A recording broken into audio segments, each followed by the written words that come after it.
ஊரெல்லாம் பார்த்து பேசி ஊர்ல எல்லாம் விசாரிச்சு தாயும் தந்தையும் பல இடங்கள்ல படையெடுத்து சொந்த பந்தங்கள்லாம் கூடி வரதட்சணை எல்லாம் கொடுத்து சீர்சீராட்டி எல்லாம் கொடுத்து என் பிள்ளை எப்படி எல்லாம் வாழணும்னு ஆசையோடு திருமணம் முடித்து பல லட்சங்கள் தன் வாழ்நாள் முழுவதும் சம்பாதித்த அந்த பணத்தை பல லட்சங்களை ஒரே நாள்ல செலவழித்து பிள்ளையை கட்டி கொடுக்கிறான்.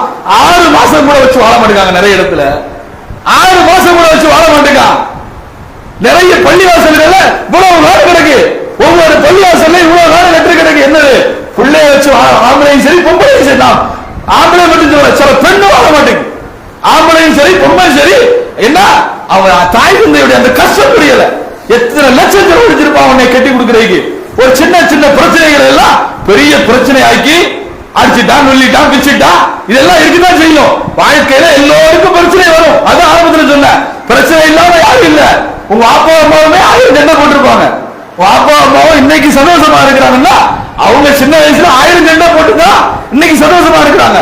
அதனால ஒரு 6 மாசத்துல 2 மாசத்துல 3 மாசத்துல பெரிய சம்பவங்களை எல்லாம் பார்க்கும் பொழுது கண்கள் எல்லாம் குழப்பாகிறது.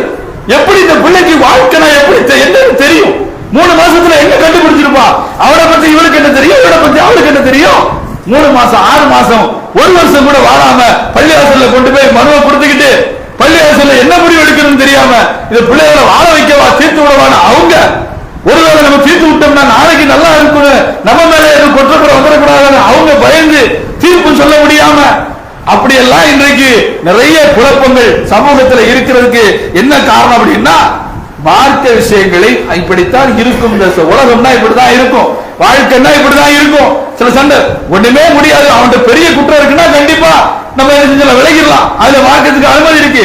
ஆனா சின்ன சின்ன பிரச்சனைகள் எல்லாம் பெரிய பிரச்சனைகள் ஆக்கி இன்றைக்கு திருமணம் அப்படி எதுக்காக சொல்றேன்னா அவ்வளவு சிரமப்பட்டு திருமணம் முடிச்சு வச்சாலே அந்த கல்யாணம் நிரந்தரமா இருக்கு இல்லையா.